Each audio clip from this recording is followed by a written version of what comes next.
안녕하십니까. 산업위생을 강의하게 하는 최윤정입니다. 자, 어느덧 네 번째 과목에 들어왔습니다. 자, 이번 시간부터는 네 번째 과목 물리적 유해인자 관리에 대해서 공부하도록 하겠습니다. 앞에서 했던 2과목, 3과목보다는 실기로 넘어갔을 때 비중이 조금 적다라고 할 수 있습니다. 그래서 조금 가벼운 마음으로 자, 이제 남아있는 1과목 산업위생학 개론에서는 고시나 법의 내용 때문에 조금 부담이 있었고요.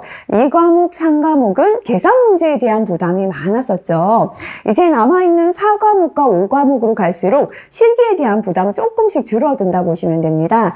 자, 4과목에서는 계산을 좀 알아야 되는 부분은 뒤에 넘어가면 소음 쪽에서 앞에서 보지 못했던 계산 공식들이 조금 나옵니다. 자, 그래서 소음 파트의 계산 공식 조금 정리하시고요. 자, 그 다음에 물리적 유해인자 관리는 그렇게 이해를 요하는 암기의 내용은 많지 않습니다. 자, 그래서 실기까지 알아야 될 핵심 내용 정도만 한번 짚어보고요. 나머지는 가볍게 기출을 통해서 암기하셔도 되는 내용들입니다. 자, 이번 시간 제1장부터 시작하겠습니다. 자, 1장의 온열 조건부터 한번 보도록 하겠습니다. 자, 첫 번째 온열 조건, 기온, 습도. 자, 상대 습도 계산하는 공식이 있지만 별표가 없죠, 그죠? 자주 출제되지는 않습니다. 자, 예제는요, 공식 대입해서 해설 보시면서 한번 해보시면 되겠습니다. 자, 앞에서 봤던 공식 또 나와서 다시 한번 체크할게요. 자, 이렇게 산업위생은 여러 과목에 걸쳐서 나오는 내용이 참 많죠, 그죠? 그래서 다시 한번 체크하실 때 봤으니까 넘어가자가 아니라 이번에 다시 한번 더 꼼꼼히 기억하자 하시고 한번 기억하시기 바라겠습니다.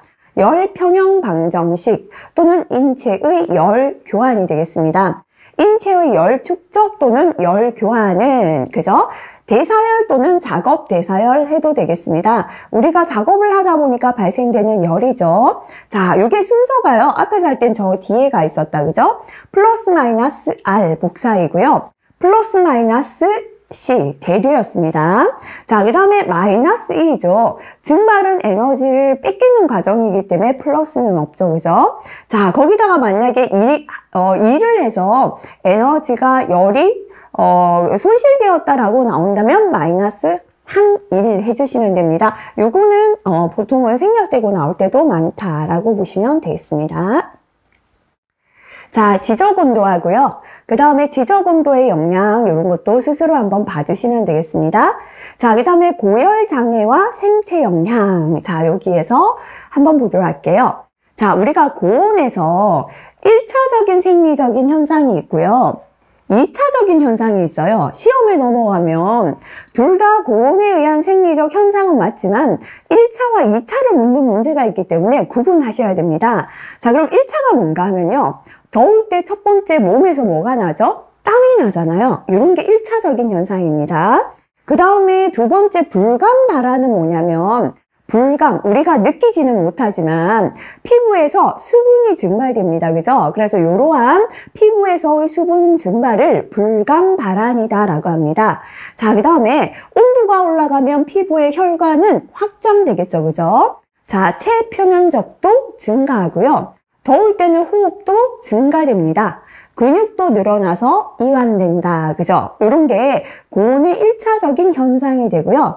자, 그 다음에 2차적인 생리적 장애입니다. 이러한 고온에 장시간 노출이 되었을 때 우리 몸의 기능이 변화되어서 장애가 오는 게 2차적인 현상이다라고 보시면 됩니다.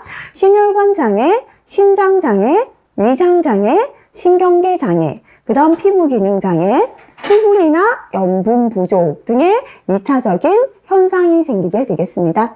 자, 이 고온에서는요, 2차적보다는 1차적인 현상 기억하시면 될 것 같고요. 자, 그 다음에 실기까지 가는 내용이다, 그죠?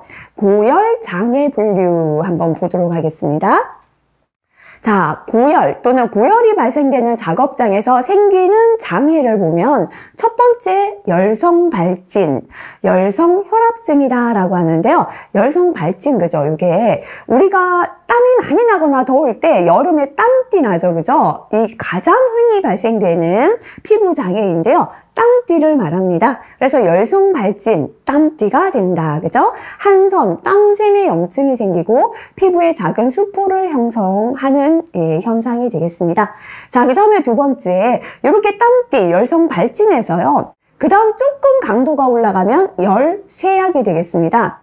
고열 작업장에서 만성적인 건강장애입니다. 자, 우리가 너무 더운 데 있으면 나른하잖아요. 전신 권태나 위장장애, 불면, 빈혈 등의 증상이 되겠습니다. 자, 그 다음에 이제 조금 열쇠약보다 조금 더 올라가면 중증, 열중증 장애로 넘어갔는데요. 열경련입니다. 그죠? 전형적인 열중증의 형태로 고온 환경에서 심한 육체적인 노동을 할 때 혈중에 염분 농도 저하가 원인이 됩니다. 피 속에 염분 농도가 저하되면 피 속에 염분 농도가 낮아진다, 그죠? 그러면 경련 생긴다, 이렇게 암기하시면 좋을 것 같아요. 그래서 열경련은 혈중 염분 농도 저하가 원인이 되고요. 근육경련, 현기증, 이명, 두통, 구역, 구토 등의 증상이 있습니다. 자, 요거에 대한 대책은 수분과 NaCl, 그죠? 자, 지금 염분 농도가 저하됐기 때문에요. 염분을 보충해줘야죠, 그죠? 자, 수분이나 NaCl 보충하는데요. 생리식염수 0.1%를 공급해야 되고요. 일시의 염분 농도가 높으면 흡수 저하가 일어나기 때문에 식염 정제는 공급해서 안 됩니다. 그죠? 직접 소금을 공급해서는 안 되고요. 생리식염수 0.1%를 공급해야 된다. 그죠? 자, 이렇게 염분 농도가 낮으면 경련 생깁니다. 그죠? 자, 염분 농도가 낮기 때문에 뭐 보충하라? 수분이나 NaCl, 그죠? 보충한다. 그죠? 이렇게 핵심 단어 위주로 기억하시고요. 생리식염수 0.1%다 기억하시면 되겠습니다. 자, 이 열경련에서요. 경련이 생기는 거에서 조금 더 중증으로 갈게요. 열피로, 열탈진, 열피비다. 이렇게 세 가지 용어로 출제가 됩니다. 고온 환경에서 장시간 힘든 노동을 할 때 고열에 순화되지 않은 작업자에게 많이 발생됩니다. 과하다 말한 땀을 너무 많이 흘렸죠. 으로 인한 수분과 염분 손실. 자, 수분과 염분 손실은 열경련이죠. 이것뿐만 아니라 탈수로 인한 혈장량 감소가 원인이 됩니다. 자, 그래서 열경련보다 더 심해지면은 이제 탈수로 인한 혈장량이 감소돼요. 혈장량이 감소되면 뭐 돼진다? 피로해진다. 그죠? 염분 농도 저하되면 경련 생겨요. 떨리고. 혈장량 감소되면 피로해진다, 피비해진다, 탈진한다. 그죠? 피로 또는 탈진. 그죠? 이렇게 기억하시면 되겠습니다. 자, 심할 경우는 허탈로 빠지면 의식을 잃을 수도 있고요. 자, 이렇게 혈장량이 감소되어서 피곤할 때 우리가 단 음식이 당기잖아요. 그래서 자, 요거는 5% 포도당을 그냥 먹어서 안 되고요. 정맥 주사한다. 그죠? 요 정도 요약해서 기억하시면 되겠습니다. 자, 그 다음에 이제 열경련. 요거는 혈중의 염분 농도 저하였죠. 생리식염수 0.1% 공급했고요. 조금 더 심하면 열피로. 그죠? 뭐가 부족하면 혈장량이 감소되면 피로 또는 탈진한다. 기억하시고요. 5% 포도당 정맥 주사했습니다. 요 피로 단계에서 넘어가면 허탈로 빠진다 했잖아요. 그죠? 그것보다 요게 조금 더 심한 단계가 뭐냐면 열허탈. 그죠? 실신 단계입니다. 고열 작업장에 순화되지 못한 작업자가 고열 작업을 수행하는 경우에 혈액순환 장애로 인하여 신체 말단부의 혈액이 과다하게 저류돼요. 온몸의 혈액순환이 잘 안 되다 보니까 신체 하부로만 혈액이 가고요. 대뇌피질, 뇌로 혈류량이 부족해서 뇌의 산소 부족을 일으켜요. 그래서 심할 때는 실신까지 가버립니다. 그죠? 자, 그래서 허탈이나 실실은요, 대뇌피질의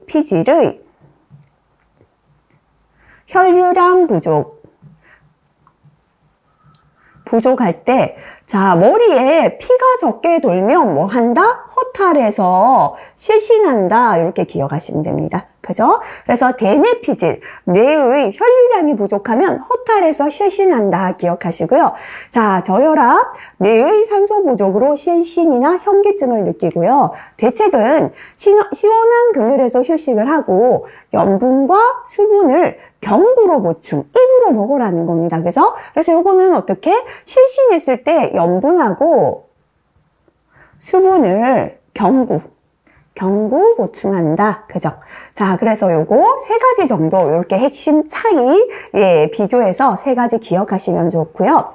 자, 열사병은 세 가지하고는 조금 원인이 다른데요. 요건 뭐냐면 태양의 복사열에 직접 노출될 때입니다. 자, 여름에요, 굉장히 햇볕이 따가운데 복사열을 뇌가 그대로 받을 때 뇌의 온도 상승으로 체온 조절 중추 기능 장애를 일으켜요.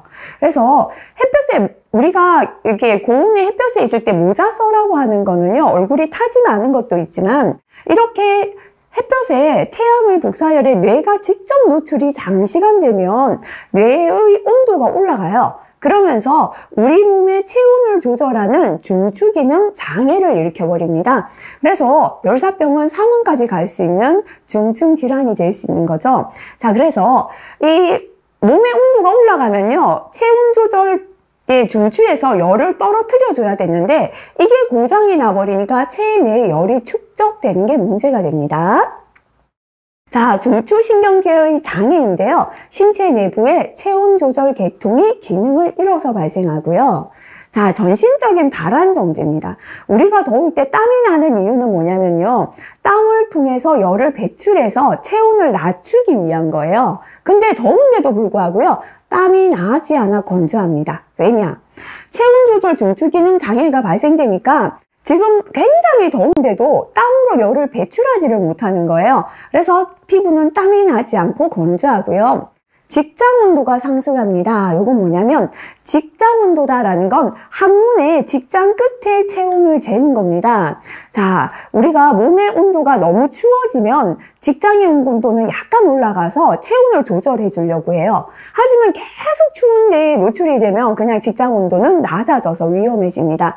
반대로 더운 환경에 노출되면 직장 온도는 처음에는 체온을 조절하기 위하여 약간 떨어지지만 계속해서 더운 환경에 노출되면 상승해요. 그죠?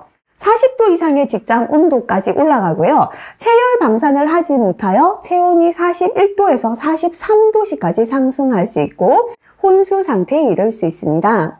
대사열의 증가는 작업 부하와 작업 환경에서 발생하는 열 부하가 원인이 되고요. 자, 초기에 조치가 취해지지 못하면 사망에까지 이를 수가 있죠. 그래서 응급처치법은 지금 땀이 나서 체온이 조절돼야 되는데 안 되잖아요. 그래서 체온을 급히 하강시켜야 합니다. 얼음물에 몸을 담가서 체온을 39도씨 이하로 유지하는 게 좋고요. 또는 체열 생산 억제를 위하여 몸에서 열이 생산되지 않도록 하는 항신진 대사제를 투여하는 것도 좋습니다. 그죠? 자, 그래서 앞에서 세 가지 하고요. 열사병은 태양에 직접 뇌가 노출되었을 때 뇌가 온도가 올라가면서 고장나요. 무슨 고장? 체온을 조절하는 중추 기능 장애를 일으킵니다. 자, 그래서 체온이 조절되지 못하고 몸에는 자꾸 열이 축제되는 거고요. 자, 피부는 땀이 나지 않아요. 왜냐하면 땀을 통해서 체온 배출해야 되는데 고장이 나버렸기 때문에, 그죠?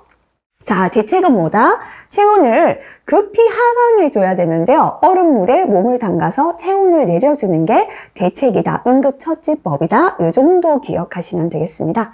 자, 고온순화 한번 읽어보시고요. 자, 여기에서 또 요거 한번 보고 지나가겠습니다.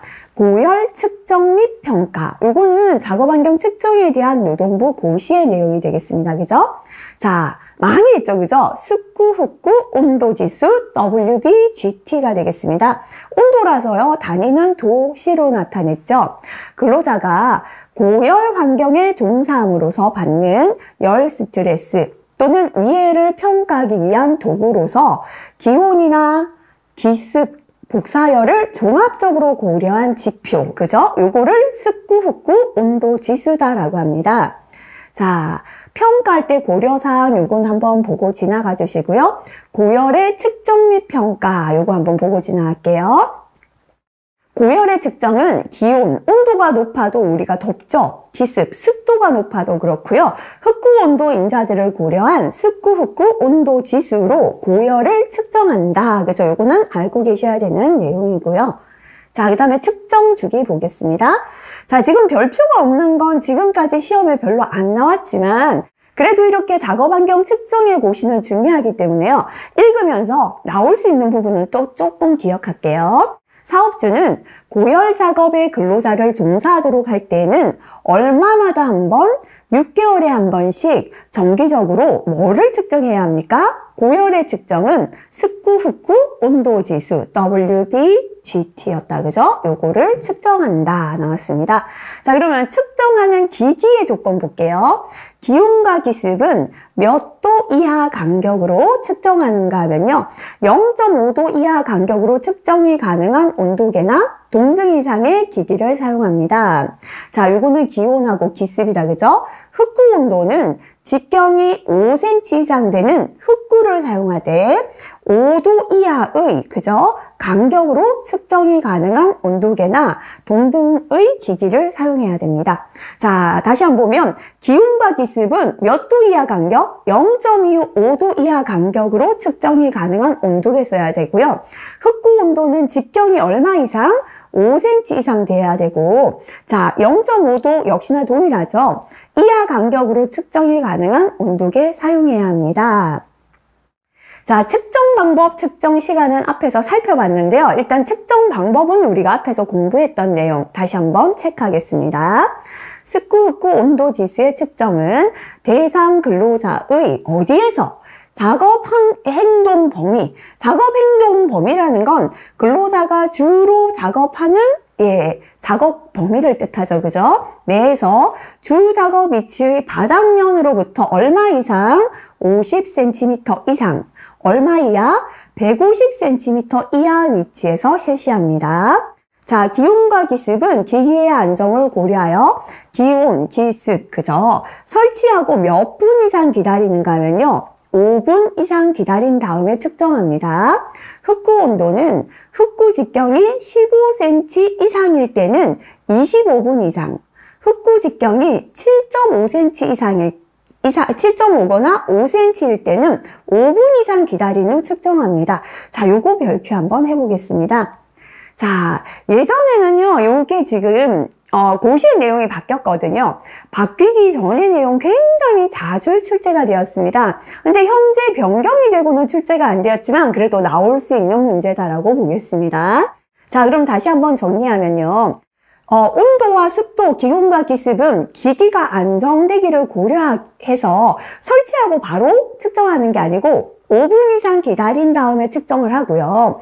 흑구 온도는 앞에서 직경이 5cm 이상의 온도계 사용하라 그랬거든요. 자, 그래서 흑구 직경이 15cm일 때는 25분 이상 기다려야 됩니다. 직경이 7.5거나 5cm일 때, 아까 5cm 이상을 써라 했으니까 5도 되고 7.5도 되고 15도 된다 이 뜻이겠죠. 그죠? 자, 15cm는 25분이고요. 7.5하고 5cm는 5분 이상 기다리고 측정한다. 요거 괄호 비우고 나올 때 대비하여 기억해 주시기 바라겠습니다. 자, 그 다음에 습구, 흑구 온도는 수시간 이상의 연속 작업인 경우 60분에 평균 습구, 흑구 온도 지수를 산출하기 위해서 60분 동안 5분 간격으로 연속하여 측정합니다. 자, 간헐 작업, 그죠? 연속 작업일 때는 계속 일하기 때문에 60분 동안의 평균 습구, 흑구 온도를 산출해야 돼요. 그래서 60분 동안 5분 간격으로 연속해서 측정한다는 거고요. 간헐적이라는 건 계속 하는 게 아니다, 그죠? 했다가 안 했다가 또 했다가 하는 거죠. 이럴 때는 120분 평균 습구, 흑구 온도 지수를 산출하기 위하여 120분의 시간 동안 각 간헐 작업에 대해 역시나 간격은 5분 간격으로 연속하여 측정합니다. 자, 연속 작업은 60분 동안 5분 간격 측정하고요. 간헐 작업일 때는 120분 동안 5분 간격으로 측정한다. 이 정도 기억하시면 되겠죠. 이런 부분 아직 시험은 안 나왔지만 숫자 정도는 기억하고 지나가시면 좋겠습니다. 자, 고열의 평가에서 WBGT죠. 습구, 흡구, 온도지수 계산하는 공식, 그죠? 지금 4번째 나왔습니다. 반드시 암기하고 지나갈게요. 5배죠. 태양 강선이 내리쬐는 장소. 요거는 태양이 있잖아요. 태양이 있을 때는 뭐가 들어가자 그랬죠? 건고온도 넣어주자 했습니다. 그죠? 옥내 또는 옥이더라도 태양 강선이 내리쬐지 않는 장소. 태양이 없는 장소잖아요. 그럼 뭐를 빼자? 건고온도를 빼버리자. 이렇게 기억하시면 됩니다. 자, 그래서 옥외일 때는요, WBGT 도시는 0.7 곱하기 자연 습구 온도 더하기 0.2 곱하기 흡구 온도 더하기 0.1 곱하기 건고 온도 하시면 됩니다. 옥내나 태양 광선이 내리쬐지 않는 옥외다, 그죠? WBGT는 0.7 곱하기 자연 습구 온도 플러스 0.3 곱하기 흡구 온도가 되겠습니다. 자, 그 다음에 평균 습구, 흡구, 온도지수. 그죠? 앞에서 연속 작업을 할 때는 몇 분?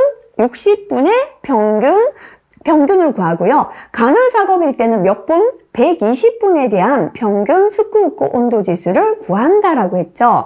계산하는 공식입니다. 그죠? 밑에 있는 시간을 다 더해주시면 됩니다. 자, 위에 거는요, WBGT1, 그죠? 첫 번째 도시죠. 온도하고 노출된 시간.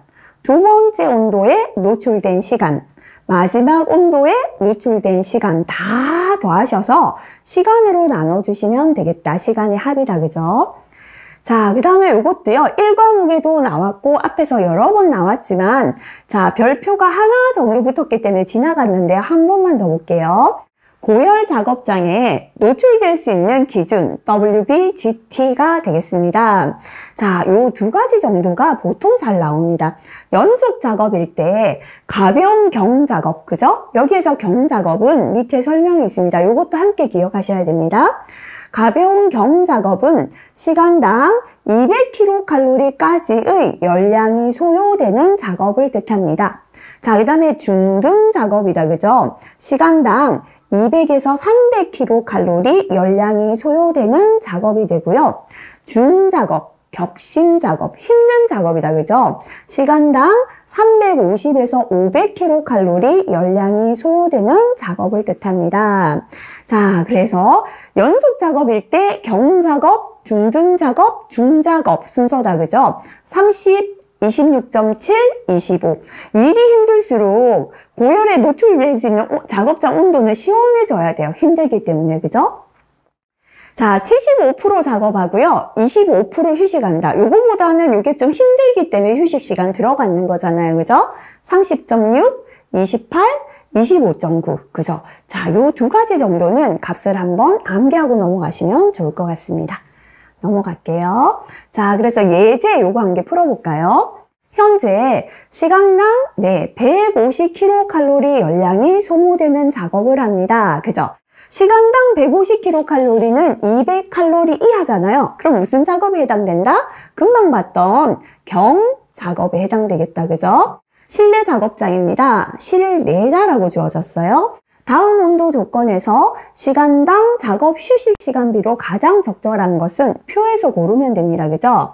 자, 지금 실내인데요. 흡구 온도, 건고 온도, 자연 습구 온도 주어졌습니다. 자, 우리가 실내에서 WBGT를 계산하는 공식 한번 생각해 볼게요. 실내는 태양이 없죠? 태양 없으면 뭐를 빼라? 건고 온도. 빼라 그랬죠, 그죠? 자, 0.7 곱하기 자연 습구 온도다, 그죠? 플러스 0.3 곱하기 흡구 온도, 이게 공식이었습니다, 그죠? 자, 그래서 0.7 곱하기 자연 습구 온도가 30도입니다. 플러스 0.3 곱하기 흡구 온도가 32가 되겠습니다. 요거 계산하시면 지금 WBGT는 30.6도씨가 나왔습니다. 자, 그러면 자, 시간당 150kcal를 소비하는 건 200kcal보다 이하잖아요. 그죠? 경작업이다. 그죠? 30.6도시면서 경작업이고요. 30.6도시다. 요거는 어떻게 작업하라? 매 75% 작업하고 25%는 예, 휴식하라라는 게 되겠죠. 그죠? 그래서 예, 요렇게 예, 답은 이게 된다. 그죠? 작업 시간의 75%는 작업하고 25% 쉬어야 된다가 작업 휴식 시간비가 되겠습니다. 하실 수 있겠죠? 예. 고열에 대한 대책은 크게 시험에 많이 나오진 않거든요. 그래서 가볍게 스스로 그래도 꼭 한번 읽어는 보시고요. 파란색 글자, 진한 글자 위주로 한번 체크하시고 넘어가시면 좋겠습니다. 건강장애 예방조치, 역시나 산업안전보건법에 있는 내용입니다. 그래서 꼭 한번 읽어보시면 좋을 것 같습니다. 안전보건교육, 그죠? 자, 여기까지 보시고요. 저온 넘어가겠습니다. 자, 고온 작업장도 있지만 굉장히 추운 저온 환경에 노출되는 작업도 있죠. 그죠? 저온 또는 한랭 환경에서 생리적 변화입니다. 저온에서 우리 몸은 어떻게 변화가 되는가? 첫 번째 1차적인 생리적 변화 볼게요. 아까 고온에서는 다 늘어났죠. 그죠? 이완되고 증가하고 늘어났는데요. 반대로 우리가 추울 때는 이렇게 하잖아요. 수축이 되잖아요. 그죠? 자, 그래서 근육 긴장의 증가, 떨림, 추울 때 떨리죠. 피부 혈관은 수축이 됩니다. 말초 혈관도 수축이 되고요. 체프 표면적도 감소돼요. 근데 요거 주의하셔야 됩니다. 틀리기 쉽습니다. 화학적인 대사작용은 증가합니다. 그죠? 저온에서 화학적인 대사작용은 증가하는데요. 특히나 갑상선 호르몬 분비가 증가된다. 요것만 따로 기억하시면 됩니다. 자, 그러면 이렇게 1차적인 변화가 있고 장시간 고온에 노출된다면 이제 우리 몸은 2차적인 반응으로 넘어가죠. 첫 번째, 말초 냉각입니다. 말초 혈관이 수축했다가 이게 계속되면 혈액순환이 안 되다 보니까 냉각되게 된다. 그래서 말초 혈관의 수축으로 표면 조직의 냉각이 진행이 되고요. 식욕이 변화됩니다. 요거 주의하셔야 됩니다. 저온에서는 근육활동, 조직대사 증진으로 식욕이 항진됩니다. 우리가 겨울 말고요, 봄 되고 더워지면 입맛이 없어진다 하죠. 반대로 고온에서는 우리가 식욕이 떨어져요. 근데 추울 때는 많이 먹어요. 겨울에 살찐다 이렇게 기억하시면 됩니다. 그래서 저온에서는 식욕이 항진되는 건 1차적이 아니라 2차적인 반응이 되겠습니다. 혈압이 변화됩니다. 이것도 주의하세요.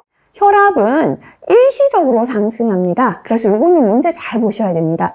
나머지가 다 맞을 때 혈압이 상승한다면 틀릴 수 있습니다. 왜냐하면 일시적이기 때문에요. 하지만 혈압이 상승한다. 나머지에 틀린 게 확실히 틀린 게 있다면 이걸 맞는 답으로 하셔도 됩니다. 자, 눈치껏 그죠? 기출 푸실 때 하시면 되는 부분이고요. 순환 기능입니다. 피부 혈관 수축으로 순환 기능은 감소가 됩니다. 그죠?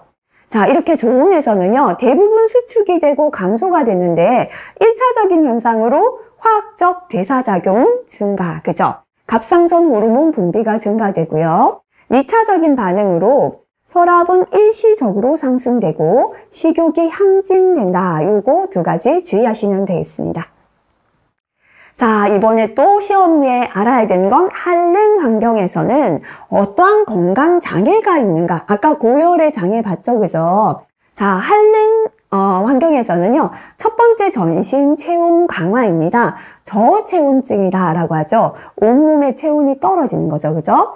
전신 체온 강화는 장시간의 한랭 노출과 체열 상실에 따라 발생하는 급성 중증 장애가 되겠습니다. 자, 그 다음에 동상 넘어갈게요. 자, 이제 우리 동상이 뭔지는 알죠, 그죠? 피부가 얼어버리는 거죠. 자, 동상은 조직의 동결을 말합니다.